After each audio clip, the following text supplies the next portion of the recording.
আসসালামু আলাইকুম সুপ্রিয় শিক্ষার্থীবৃন্দ, তোমরা সবাই কেমন আছো? আশা করি সবাই আল্লাহর রহমতে যে যেখানে আছো সুস্থ আছো, ভালো আছো। তোমাদের সবাইকে অনলাইন ক্লাসে স্বাগত। প্রিয় শিক্ষার্থীবৃন্দ, আজকে আমি তোমাদের সাথে দশম শ্রেণীর ব্যবসা উদ্যোগ বিষয়ের নবম অধ্যায় বিপণন এর আদর্শ বিক্রয়কর্মীর গুণাবলী সম্পর্কে তোমাদের সাথে আলোচনা করব। প্রিয় শিক্ষার্থীবৃন্দ, আশা করি আমার এই আলোচনাটা তোমরা মনোযোগ দিয়ে শুনবে এবং প্রয়োজনীয় বিষয়গুলো নোট করে রাখবে। প্রিয় শিক্ষার্থীবৃন্দ, তোমরা বাসায় নিয়মিত লেখাপড়া করো, কারণ তোমাদের ভালো প্রস্তুতির উপরে তোমাদের একটা ভালো রেজাল্ট নির্ভর করে। তাই নিয়মিত লেখাপড়া করো, অযথা সময় নষ্ট করবে না। প্রিয় শিক্ষার্থীবৃন্দ, চলো আমরা আমাদের আজকের মূল আলোচনার বিষয়ে চলে যাই। আমাদের আজকের পাঠ আদর্শ বিক্রয়কর্মীর গুণাবলী। বিক্রয়কর্মীর গুণাবলী কয়টা? চারটা। একটা হলো শারীরিক গুণাবলী, মানসিক গুণাবলী, নৈতিক গুণাবলী ও অন্যান্য গুণাবলী। আজকের এই প্রতিযোগিতামূলক ব্যবসা বাণিজ্যের ক্ষেত্রে একজন বিক্রয়কর্মীর ভূমিকা খুবই গুরুত্বপূর্ণ। তার ব্যর্থতার উপরে, তার সফলতার উপরে প্রতিষ্ঠানের সফলতা নির্ভর করে। একজন আদর্শ বিক্রয়কর্মী পারে ক্রেতা ও ভোক্তাকে আকৃষ্ট করে স্থায়ী ক্রেতায় পরিণত করা। একজন বিক্রয়কর্মীর দক্ষতার উপরে প্রতিষ্ঠানের সফলতা নির্ভর করে।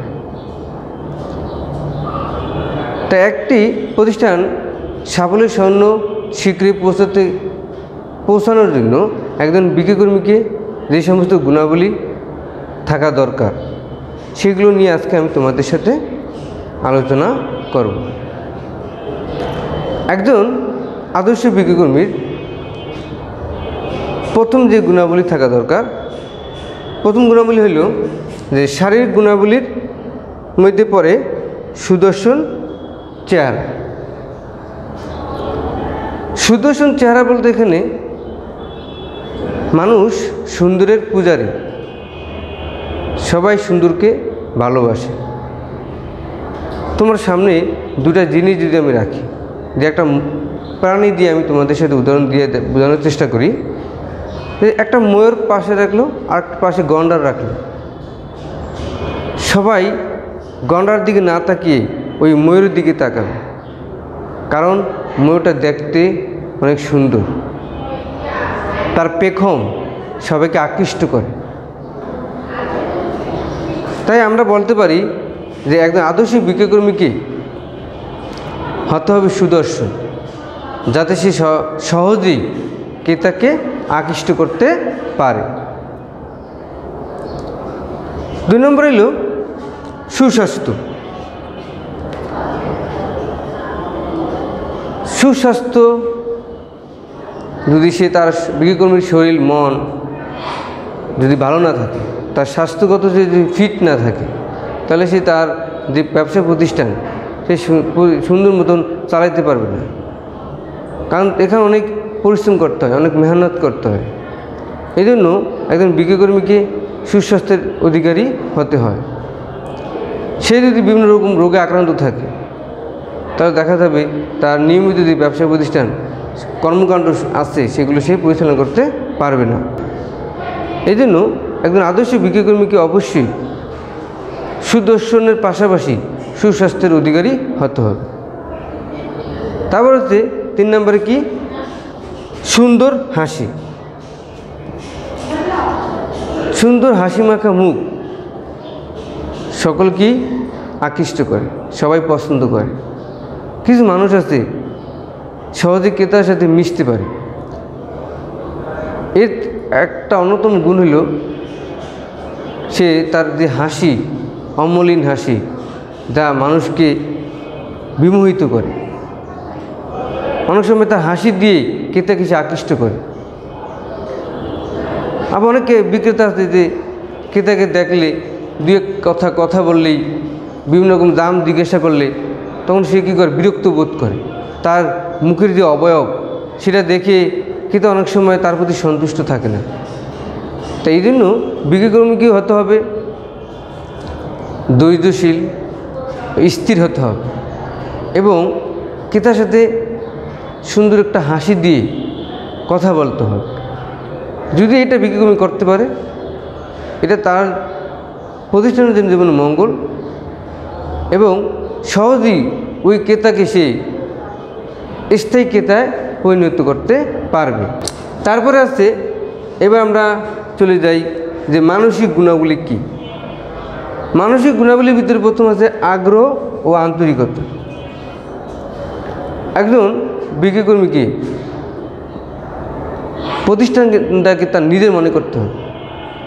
নিজের মনে করে সেই প্রতিষ্ঠানের যে দায়িত্ব কর্তব্য আছে সেগুলো খুব গুরুত্ব সহকারে, আগ্রহ সহকারে এবং আন্তরিকতার সাথে তার কাজ করতে হবে। যদি প্রতিষ্ঠানের প্রতি তার আগ্রহ থাকে, আন্তরিকতা থাকে, তাহলে সেই প্রতিষ্ঠান অবশ্যই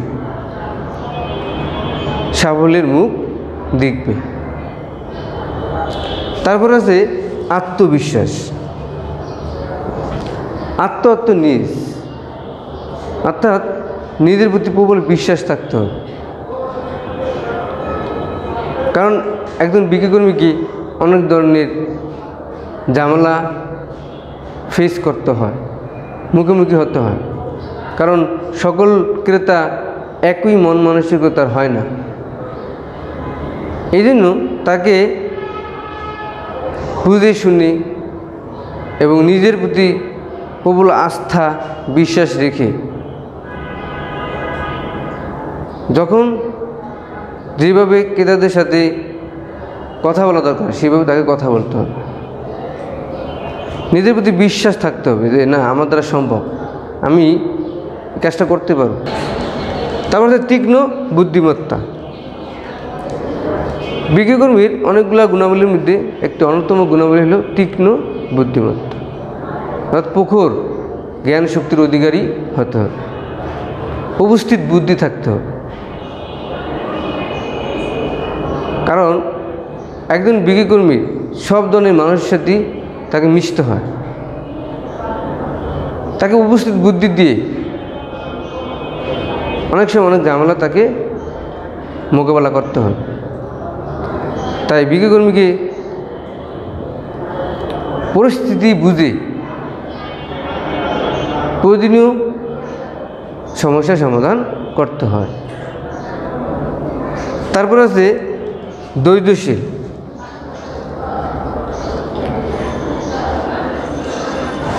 স্থির মানুষ, শান্ত প্রকৃতির মানুষ, এই ধরনের মানুষকে সবাই পছন্দ করে। একজন ক্রেতা কোনো কিছু কেনার আগে সে অনেক কিছু যাচাই বাছাই করে। ওই পণ্যের মূল্য জানতে চাইতে পারে, পণ্যের ব্যবহারবিধি সম্পর্কে জানতে চাইতে পারে। অনেক সময় দেখা যায় 10-15 মিনিট সময় নষ্ট করছে, কিন্তু ক্রেতা আর ওই পণ্যটা সে কিনল না। তো এই ক্ষেত্রে একজন বিক্রিকর্মীকে হইতে হবে একদম ধৈর্যশীল, তাকে রাগান্বিত হওয়া যাবে না। ধৈর্য সহকারে মনোযোগের সাথে শান্ত হয়ে ক্রেতার কথাগুলো শুনতে হবে। অধৈর্যশীল যদি হয়ে যায় বিক্রিকর্মী, তাহলে দেখা যাবে কি অনেক সময় ওই ক্রেতা পণ্যটা কিনতে চাইলেও সে আর কিনবে না। এই জন্য ক্রেতা বারবার যখন যাই জিজ্ঞাসা করুক সেটাকে আমাদেরকে একজন বিক্রয় কর্মীকে ধৈর্য সহকারে শুনতে হবে, শোনার ক্ষমতা অর্জন করতে হবে। এই ক্ষেত্রে বিক্রেতাকে হইতে হবে শ্রোতা, যে যত বেশি মনোযোগ দিয়ে শুনবে, জানার চেষ্টা করবে, সেটা অনেক ভালো। তাই আদর্শ বিক্রয়কর্মীকে তার যদি লক্ষ্য পৌঁছাতে হয় তাকে অবশ্যই ধৈর্য সহকারে সব কিছু মোকাবেলা করার গুণাবলী অর্জন করতে হবে। তারপর আছে কি নৈতিক গুণাবলী। নৈতিক গুণাবলীর মধ্যে অন্যতম হল সততা ও বিশ্বস্ততা। সৎ মানুষকে সবাই পছন্দ করে, সবাই তার সাথে কাজ করতে চায়। একজন মানুষ যদি তার বিশ্বস্ততা অর্জন করতে পারে, সবাই যদি তাকে ভালোবাসে যে না সে একজন সৎ ব্যক্তি, তার দ্বারা কারো ক্ষতি, সে কাউকে ক্ষতি করে না, এরকম যদি সে বিশ্বস্ততা অর্জন করতে পারে এবং তার যে পণ্য, সে পণ্যে কোনো ভেজাল নাই, সে পণ্যে যা মুখে বলে বাস্তবতাই, এভাবে যদি সে সততার সাথে কাজ করে এবং ক্রেতাদের বিশ্বাস অর্জন করতে পারে, তাহলে ওই প্রতিষ্ঠানে যেমন বিক্রি বাড়ে, পাশাপাশি তার মুনাফা অর্জিত হয়। ইংরেজিতে একটি কথা আছে, honesty is the best policy, সততাই সর্বোৎকৃষ্ট পন্থা। একজন বিক্রয়কর্মীকে অবশ্যই সৎ থাকতে হবে এবং ক্রেতার আস্থা অর্জন করতে হবে, বিশ্বাস অর্জন করতে হবে। তারপর আছে মার্জিত ব্যবহার। একজন আদর্শ বিক্রয়কর্মীর অনেকগুলো গুণাবলীর মধ্যে একটু অন্যতম গুণাবলী হচ্ছে মার্জিত ব্যবহার। ব্যবহারই বংশের পরিচয়, এটা আমরা সবাই জানি। যদি সে ক্রেতাকে আকৃষ্ট করতে চায়, তার প্রতিষ্ঠানের স্থায়ী ক্রেতায় রূপান্তরিত করতে চায়, তাহলে অবশ্যই সুন্দর হাসির পাশাপাশি তার কথাবার্তা, আচরণ হইতে হবে মার্জিত, তার দৃষ্টিভঙ্গি হইতে হবে মার্জিত। বাঁকা চোখে তাকানো যাবে না, কোনো কটু কথা বলা যাবে না। ক্রেতা যাতে তার প্রতি সন্তুষ্ট থাকে, তার কথাবার্তায়, তার ব্যবহারে, সেদিকে অবশ্যই একজন বিক্রয়কর্মীকে খেয়াল রাখতে হবে, নজর রাখতে হবে। তারপর আছে মেলামেশার ক্ষমতা। সব ধরনের মানুষকে সব ধরনের কাজ করানো সম্ভব নয়, কিছু মানুষকে ব্যতিক্রম থাকতে হয়। সব ধরনের মানুষ নেতা হতে পারে না, নেতা হইলে কতগুলো গুণান্বিত হতে হবে। সহজে ক্রেতার সাথে মিশতে হবে, সেটা কথা দিয়ে হোক, সুন্দর হাসি দিয়ে হোক, ক্রেতার মন মানসিকতা বুঝে কাজ করতে হবে, তাদের সাথে মিশতে হবে,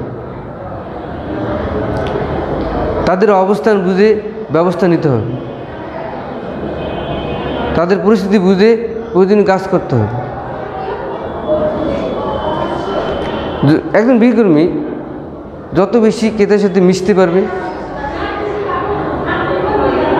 তাদের মনোভাব জানতে পারবে, বুঝতে পারবে, তত বেশি তার প্রতিষ্ঠানের জন্য মঙ্গলজনক। কারণ তার সাফল্যের উপর প্রতিষ্ঠানের সাফল্য নির্ভর করে, তার দক্ষতার উপর প্রতিষ্ঠানের সফলতা নির্ভর করে। তারপর আছে জেন্ডার সচেতনতা।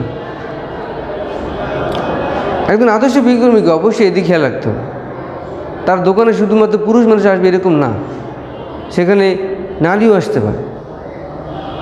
তাই নারী আর পুরুষ তাদের মাঝখানে কোনো বিভেদ সৃষ্টি করা যাবে না, তাদের দুজনকে দুই চোখে দেখা যাবে না। যে যাই আসুক, ক্রেতা, সে আমাকে মনে মনে ভাবতে হবে যে সে আমার একজন ক্রেতা, সে নারী হোক আর পুরুষ হোক। আমার পক্ষে যতটুকু সম্ভব তার সাথে মার্জিত আচরণ করতে হবে, দৃষ্টিভঙ্গি সংযত রাখতে হবে। এদিকে যদি একজন বিক্রমী খেয়াল রাখতে পারে, তাহলে একজন বিক্রমী তার যে কাঙ্ক্ষিত লক্ষ্য, সেই লক্ষ্যে সহজেই পৌঁছাতে পারে। তারপর আছে কি অন্যান্য গুণাবলী। অন্যান্য গুণাবলীর মধ্যে আছে শিক্ষা ও অভিজ্ঞতা।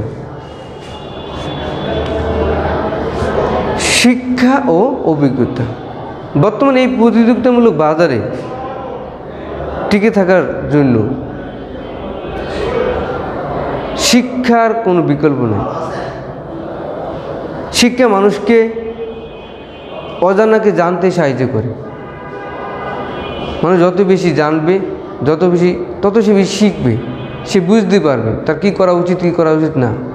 শিক্ষা মানুষকে অন্ধকার থেকে আলোর পথে আসতে সাহায্য করে। তাই মানুষ যত বেশি জানতে পারবে, যত বেশি বুঝতে পারবে, যত বেশি ওই বিষয় সম্পর্কে অভিজ্ঞতা অর্জন করতে পারবে, সে তত বেশি যে কোনো চ্যালেঞ্জমূলক কাজ সে সহজে মোকাবেলা করতে পারবে। তাই একজন বিজ্ঞকর্মীকে তার সুদর্শন হাসি, সুদর্শন চেহারা, সুস্বাস্থ্যের অধিকারীর পাশাপাশি সে শিক্ষা ও অভিজ্ঞতা অর্জন করতে পারে, এই গুণে গুণান্বিত হতে পারে। সেটা প্রতিষ্ঠানের জন্য মঙ্গলজনক।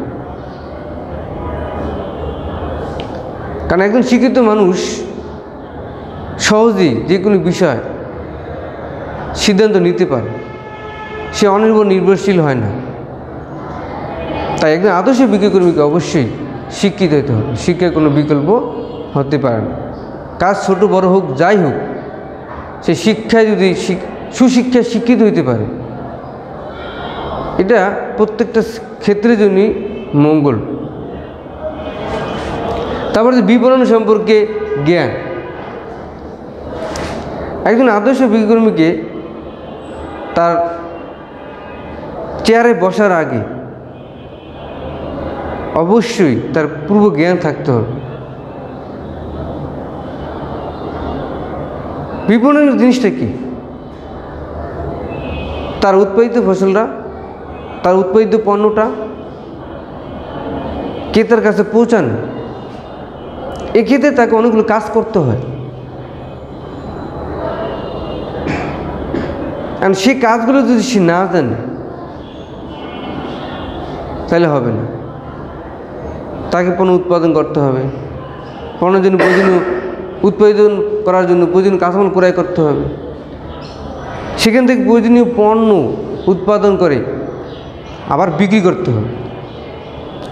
এই বিক্রি করার সময় আবার তাকে অনেকগুলো কথা, অনেকগুলো বিষয় মাথায় রাখতে হবে। উৎপাদিত পণ্য, সকল উৎপাদিত পণ্য একই মান হবে তা নিশ্চিত করা বলা যায় না। এই জন্য তাকে পণ্যের গুণাগুণ, রং, আকার, ধরনবিধি, পণ্যগুলি একই পণ্য তাকে বিভিন্ন শ্রেণীতে ভাগ করতে হবে। কৃষির উপর ভিত্তি করে পণ্যের আকার, পণ্যের গুণাগুণ, পণ্যের স্বাদ, এগুলো ভিত্তি করে। সেক্ষেত্রে প্রমিতকরণের প্রয়োজন হতে পারে, পর্যায়িতকরণের প্রয়োজন হতে পারে, এবং ক্রেতা কোন ধরনের পণ্য বেশি ভোগ করে সেদিকে খেয়াল রাখতে হবে। এই ধরনের জ্ঞান একজন বিজ্ঞকর্মী যদি থাকে, সে সহজেই তার লক্ষ্যে বুঝতে পারে। তো প্রিয় শিক্ষার্থীবৃন্দ, সর্বশেষ হচ্ছে হিসাবে পারদর্শিতা। হিসাবে পারদর্শিতা এখানে তাকে অবশ্যই খেয়াল রাখতে হবে যে তার আয়ের সাথে ব্যয়ের সামঞ্জস্য থাকতে হবে। তার আয় হয়েছে 10 টাকা, ব্যয় হয়েছে 12 টাকা, তাহলে হবে না। এবং প্রতিদিনের হিসাব প্রতিদিন রাখতে হবে, আয় আর ব্যয়ের একটা ব্যালেন্স থাকতে হবে। এখন গৃহকর্মী কী করলো, তার এই জ্ঞানই নেই, সে কীভাবে হিসাব রাখবে সে জ্ঞান তার নাই, তাহলে দেখা যাবে এক্ষেত্রে তার ব্যবসা প্রতিষ্ঠানের একদম বড় ধরনের ক্ষতির সম্মুখীন সে হতে পারে। এই জন্য তাকে প্রতিটা হিসাব পাই টু পাই লিখে রাখতে হবে। আর বর্তমান প্রযুক্তির যুগ, সে কম্পিউটার প্রযুক্তিকে কাজে লাগিয়ে হিসাব রাখবে, পাশাপাশি ম্যানুয়ালি হিসাব রাখতে হবে। 2 ধরনের হিসাব রাখতে হবে, একটা হলো প্রযুক্তিকে ব্যবহার করে, কম্পিউটার আমরা ব্যবহার করে এক্সেলের মাধ্যমে আমাদের দৈনন্দিন জিনিসগুলো হিসাব রাখতে পারি, পাশাপাশি ম্যানুয়ালি হিসাবও রাখতে হয়, যাতে যে কোনো বিপদের সময় যে কোনো কাজে আমরা ব্যবহার করতে পারি। তাই এই জন্য একজন আদর্শ গৃহকর্মীকে হিসাবে দক্ষ হতে হবে। প্রিয় শিক্ষার্থীবৃন্দ, আমরা এতক্ষণ অনেক আলোচনা করলাম। আশা করি তোমরা আমার এই আলোচনাটা মনোযোগ দিয়ে শুনছো এবং তোমাদের কোনো জিজ্ঞাসা থাকলে তোমরা আমার সাথে যোগাযোগ করবে। এবং প্রিয় শিক্ষার্থীবৃন্দ, তোমরা বাসায় সবাই মনোযোগ দিয়ে পড়ালেখা করো।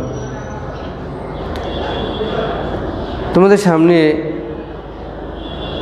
আর বেশি সময় নাই, যতটুকু সামনে সময় আছে ওই সময়টুকু কাজে লাগাও, অযথা সময় নষ্ট করো না।